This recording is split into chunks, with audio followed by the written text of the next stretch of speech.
Shalom Shalom teman-teman, teman-teman. gimana kabarnya pada hari ini? Semoga baik-baik saja ya.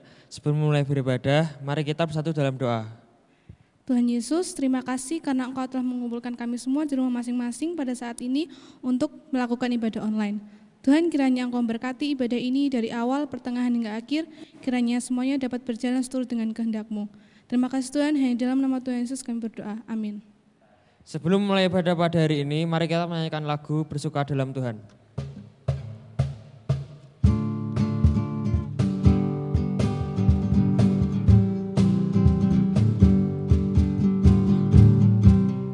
Hari ini hari yang telah dijadikan Tuhan, mari kita bersuka. Hari ini hari yang telah dijadikan Tuhan, mari kita bersuka. Di dalam Tuhan bersuka. Di dalam Tuhan bersuka. Bersuka dalam Tuhan, mari bersuka.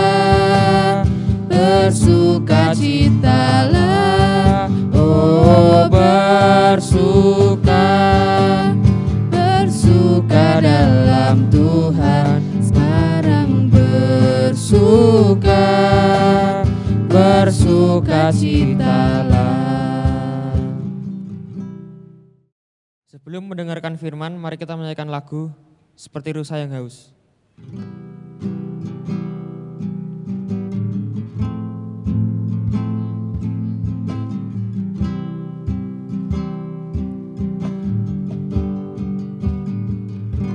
Seperti rusa yang haus, rindu aliran sungaimu.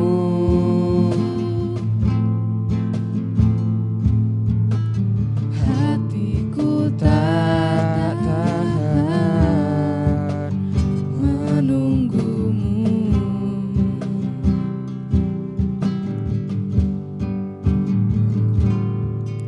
Bagai tanah gersang menanti datangnya hujan.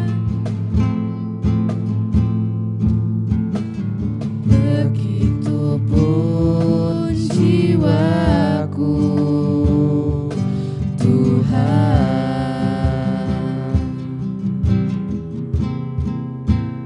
Hanya Engkau,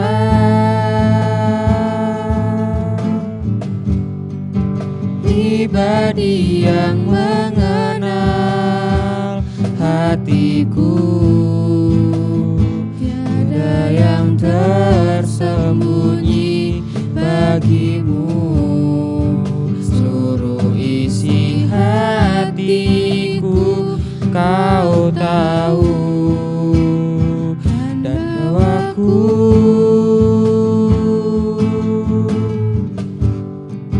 untuk lebih dekat lagi padamu. Tinggal dalam indahnya dekapan kasih-Mu.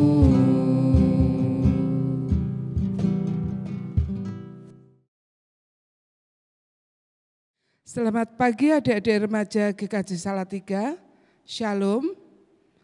Sampai kita jumpa lagi pada ibadah remaja pada pagi hari ini. Tentunya kita rindu untuk berjumpa, tetapi karena pandemi kita harus menahan sebentar ya. Kita tetap di rumah, kita tetap beribadah lewat video. Baik, pada pagi hari ini kita akan baca Alkitab dari kitab Injil Matius 18 ayat 21 sampai 35. Namun sebelum itu mari kita berdoa terlebih dahulu memohon pimpinan Tuhan agar dimampukan untuk mengerti apa yang akan difirmankan pada pagi hari ini. Mari kita berdoa. Allah Bapa yang Maha Kasih, Tuhan kami Yesus Kristus, segala puji, hormat, syukur kami naikkan ke hadirat-Mu Tuhan, atas penyertaan Tuhan yang sungguh luar biasa bagi kehidupan kami semuanya.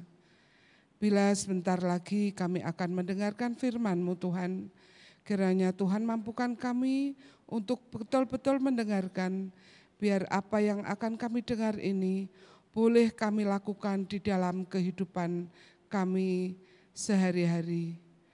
Dan kami Tuhan yang akan membawakan firman, kiranya Tuhan mampukan kami di dalam keterbatasan kami. Terima kasih Tuhan Yesus, kami serahkan doa ini, seluruhnya rangkaian acara ibadah remaja ini hanya di dalam tangan dan kasih-Mu, Tuhan kami Yesus Kristus. Amin. Ya.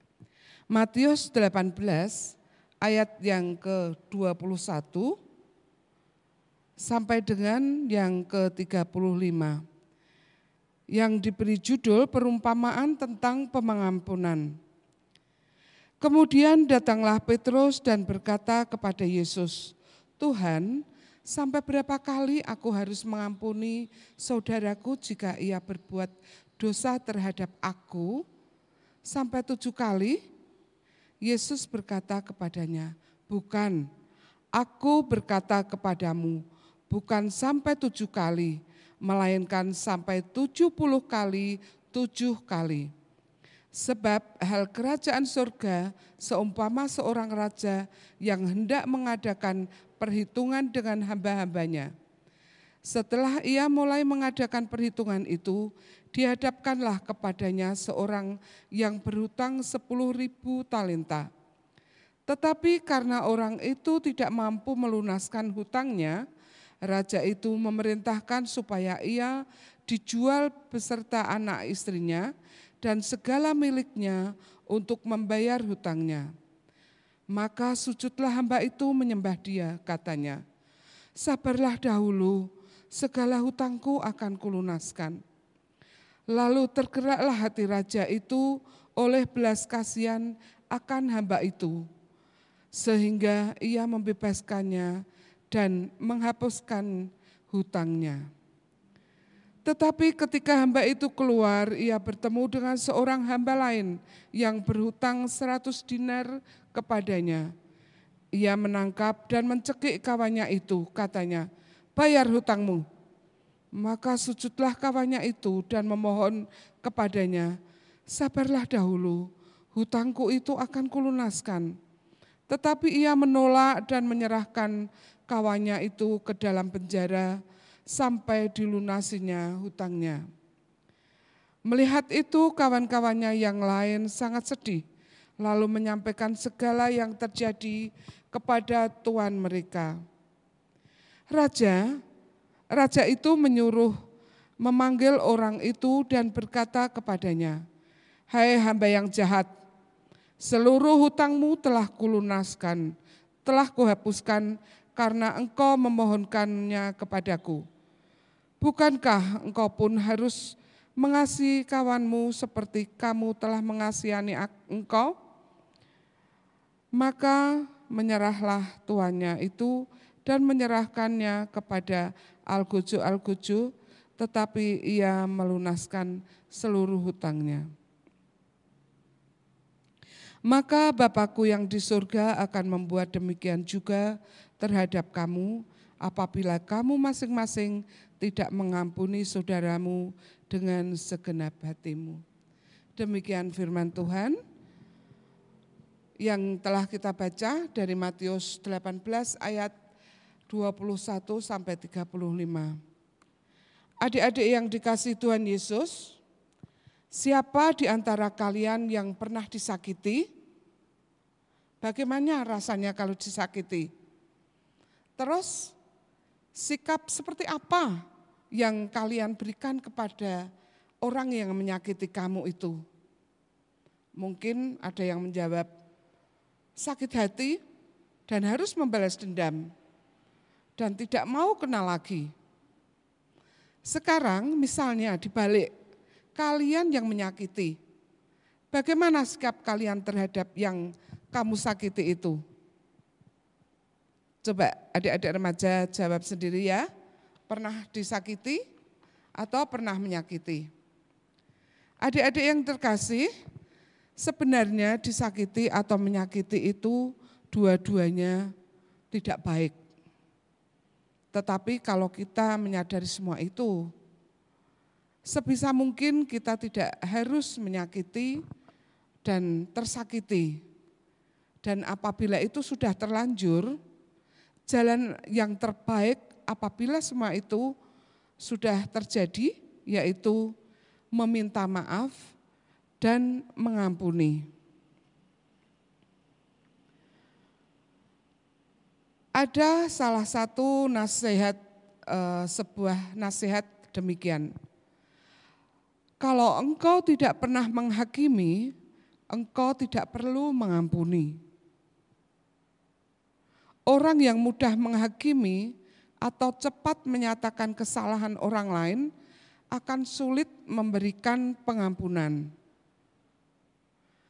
Pengampunan kepada sesama adalah bentuk kerelaan dan kesadaran diri bahwa setiap orang memiliki kesalahan dan tidak lepas dari kelemahan sebagai manusia. Persoalannya, apakah adik-adik memiliki kerelaan tersebut? Kerelaan untuk mengampuni bagi sesama, untuk teman-teman atau yang dijumpai di sekitarnya. Sebagai remaja Kristen, tentunya memiliki konsep untuk mengampuni dan memaafkan kesalahan sesama. Akan tetapi, semua itu butuh keberanian dan kerelaan hati untuk mengampuni. Semangat yang perlu dibangun adalah semangat mengampuni karena dirinya sudah terlebih dahulu diampuni oleh Tuhan. Tuhan selalu mengampuni dosa-dosa kita dan mari kita mencoba untuk mengampuni yang bersalah kepada kita. Dalam Matius 18 ayat 21 sampai 35 tadi menceritakan kisah perumpamaan tentang pengampunan. Kisah tersebut diawali dengan pertanyaan dari Petrus tentang berapa kali dirinya harus mengampuni saudaranya. Pengampunan harus dilakukan 70 kali 7 kali. Itu jawaban Yesus ya. Jawaban Yesus ini menegaskan bahwa pengampunan adalah proses yang terus-menerus dilakukan. Murid-muridnya harus mau mengampuni sesamanya. Bahkan dalam kondisi yang lebih berat dari standar yang umumnya dilakukan oleh kebanyakan orang. Jadi adik-adik, mari kita bersama-sama untuk belajar mengampuni mulai saat ini apabila adik-adik belum bisa mengampuni. Agar lebih mudah memahami tentang prinsip pengampunan, Yesus menceritakan kisah tentang dua orang yang sama-sama berhutang. Ya, tadi sudah dibaca bahwa orang pertama memiliki hutang 10.000 talenta kepada raja. Dan orang kedua memiliki hutang 100 dinar kepada orang pertama. Menurut hitung-hitungan, 1 talenta itu bernilai sama dengan 6.000 dinar. Artinya orang pertama memiliki hutang 60 juta dinar kepada raja. Apakah adik-adik bisa bermurah hati kepada orang tersebut apabila adik-adik mempunyai hutang, mempunyai teman-teman adik mempunyai hutang, apakah adik-adik juga bisa bermurah hati? Ya, adik-adik yang dikasihi Tuhan, tetapi orang pertama tadi walaupun sudah diampuni oleh raja, tetapi dia masih tidak bisa mengampuni saudaranya yang berhutang pada dia, dan dia sampai memenjarakan saudaranya tersebut. Nah, disitulah adik-adik persoalan kita, apakah kita rela mengampuni? Apakah kita rela untuk memaafkan orang yang bersalah kepada kita? Mengampuni akan terasa berat jika diri kita merasa yang paling benar. Pengampunan harus didasari dengan pemahaman bahwa tidak ada manusia yang tidak pernah melakukan kesalahan. Adik-adik sebagai remaja Kristen pun demikian. Tentunya pernah berbuat kesalahan. Jadi, mengampuni tidak semata-mata menunjukkan bahwa diri kita itu benar, akan tetapi lebih baik jika didasari semangat supaya orang yang bersalah dapat memperbaiki kesalahan kita. Jangan menghakimi seseorang hanya karena dosanya berbeda dengan yang kita lakukan. Ya, adik-adik remaja perlu mengingat prinsip rela hati dalam pengampunan seperti yang sudah dicontohkan Tuhan Yesus di dalam doa Bapa kami. Tentunya setiap kali ibadah kita selalu dihadapkan, kita harus mengikrarkan doa Bapa kami, yang salah satunya demikian. Dan ampunilah kami akan kesalahan kami, seperti kami juga mengampuni orang yang bersalah kepada kami. Jadi sekali lagi, kalau kita tidak mengampuni kepada sesama kita, Tuhan tidak akan mengampuni kita. Untuk itu, mari kita mengampuni sesama kita. Tuhan selalu mengampuni kesalahan kita juga. Kita belajar mengampuni karena Tuhan sudah lebih dahulu mengampuni kita semua. Itu yang harus kita camkan. Jangan merasa diri kita benar, tetapi kita selalu merasa rendah diri dan kita selalu rela untuk mengampuni. Siap adik-adik untuk mengampuni? Oke, siap. Ya, siap. Amin. Adik-adik remaja GKJ Salatiga selalu diberkati Tuhan. Mari kita berdoa. Allah Bapa yang Maha Baik, terima kasih atas firman-Mu pada pagi hari ini. Kami diajak untuk belajar selalu mengampuni Tuhan. Kiranya Tuhan bisa memberikan kami pengaruh yang besar sehingga kami boleh mengampuni, kami boleh bersama-sama dengan saudara-saudara kami, walaupun saudara-saudara kami berbuat kesalahan. Kami siap untuk mengampuni Tuhan dengan kerendahan hati kami, dan kami akan selalu menurut apa yang Tuhan kehendaki. Terima kasih atas firman-Mu Tuhan, kiranya boleh kami jalankan di dalam kehidupan kami sehari-hari. Dalam nama Tuhan Yesus Kristus, Juru Selamat kami telah berdoa dan mengucap syukur. Terima kasih Tuhan. Haleluya. Amin.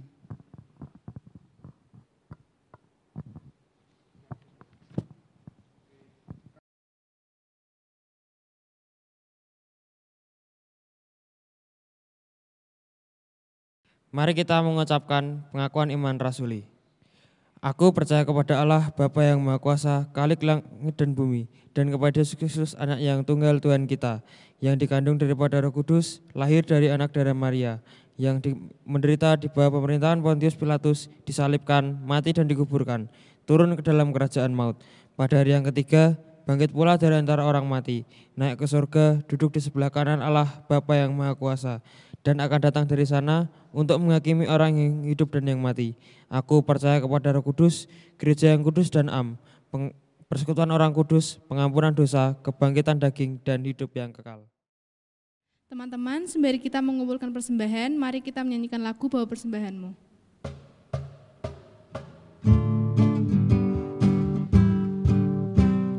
Bawa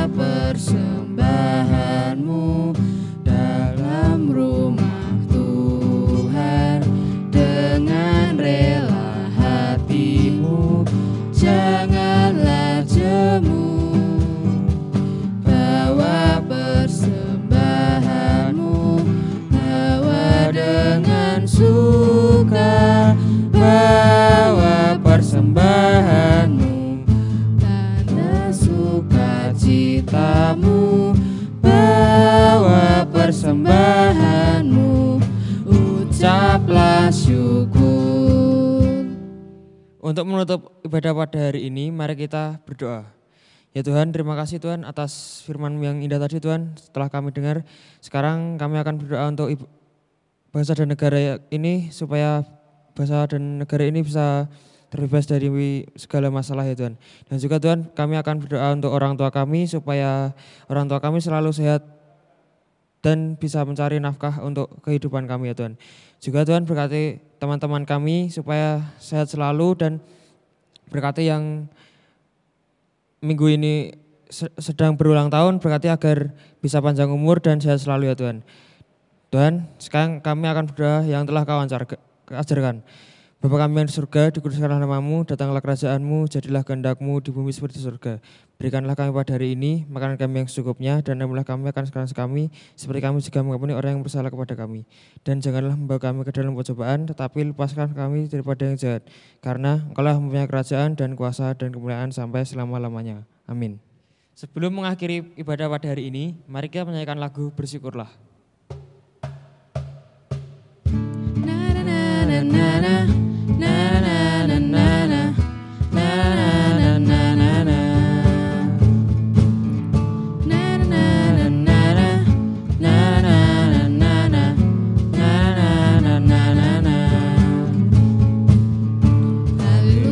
Aku memuji-Mu Tuhan, karena kasih-Mu tak berkesudahan.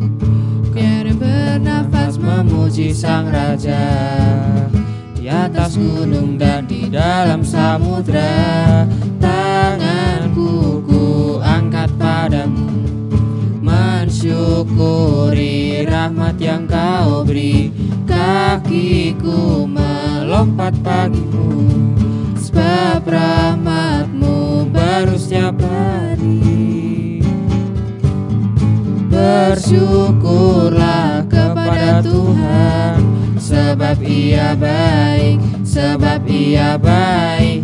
Bahwasanya untuk selamanya, kasih setianya, kasih setianya